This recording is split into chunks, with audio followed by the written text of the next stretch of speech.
Hello there everyone, it is a lovely bright sunny day. I am down by the Thames here having just come back from the morning prom, which is very nice. A bit of Stravinsky and Puccini, it was very nice. But yes, I thought I'm going to actually walk home, so I've been walking from sort of up that way from the Royal Albert Hall, and I'm going to walk back to Croydon. It's a fair old distance, about 12 odd miles. So yes, I'm going to walk home, but I thought as per I would stop off at some interesting sites along the way. So I am, as I said, in Chelsea. And there are a few things that Chelsea has more of than any other London boroughs. Oligarchs, that's one. Overpaid people who kick balls, that's another one. But the other one, the more interesting one, the one I wanted to quickly have a chat about, is this. So this tree behind me here is a mulberry. It's black mulberry to be precise. And Chelsea has a higher concentration of black mulberry trees than any other borough of London.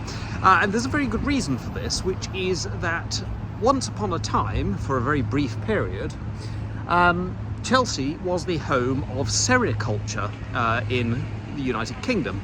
The sericulture being the production of silk. So at the beginning of the 18th century, silk really takes off in Britain. It's very popular for the upper classes to go while wearing silk. But of course the problem is you kind of have to import it. So a lot of silk gets imported from China, from the East. But with the increase in silk, there's a man called John Appletree who has a great idea. He's from Worcester originally, but he settles around here. And he has a great idea. And he starts what he calls the raw silk undertaking.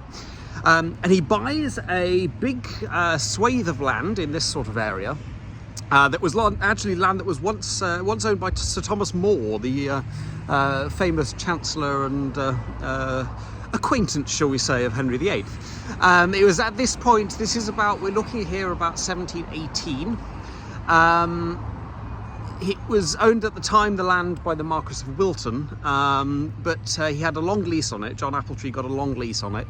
Undeterred, I have to say, it wasn't the first attempt to grow, to make silk and produce silk natively in the British Isles. James I had tried about a century earlier. It had gone disastrously wrong and didn't work. But John Appletree thought, hang on, there's more people wearing silk now. There's good profit, good money in this. So he planted in this area a lot of mulberry trees. There are still some standing. This one behind me. There are about 20 scattered around. I've been walking around. This is the first one I found that's not in private gardens and things that I've actually been able to get to. So yeah, so John Appletree sets up the raw silk undertaking, and it does pretty well. So in 1720, so only 2 years after it's founded, it gets floated on the predecessor really to the London Stock Exchange. It's actually run out of a coffee house at that time. The history of joint stock companies and stock exchanges is very interesting, and I must do something on it at some point. But yes, floated on there in 1720, 2 years after it's founded, with a value of £1 million, so quite high. One of its leading customers at the time was Caroline of Ansbach, who was the wife of George II, provided a lot of of silk for her. But sadly, as ever with these things, the good times didn't last. So by 1724, the company had collapsed, the company had folded, and John Appletree is bankrupt.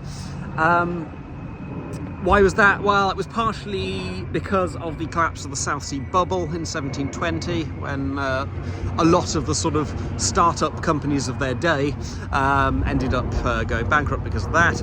Also, 1721, Sir Robert Walpole, newly appointed Prime Minister, in fact the first Prime Minister, or generally considered to be the first Prime Minister, he also removed all import tax on silk coming in, particularly from Bengal and the sort of colonised parts of India. So the price, he couldn't really compete, poor old John Appletree here. But yes, so the collapse of that company was really the end of sericulture in Britain, because it didn't pick up ever again, really. There's a few places that do it now and have been doing it since the 60s, but honestly it's not warm enough to do proper sericulture here. You have to spend a lot of money doing it. Just wait for this ambulance to go past. So yes, so there you go, the history of sericulture. Chelsea, of course, always famous for its sort of a slightly exotic plant life. We still have the flower show, which takes place down there. There's also the Chelsea Physic Garden, which I've not been to, but that's been around since about 1603, which was growing exotic plants since then.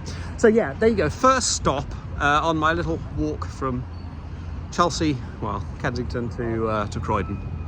See you in a minute.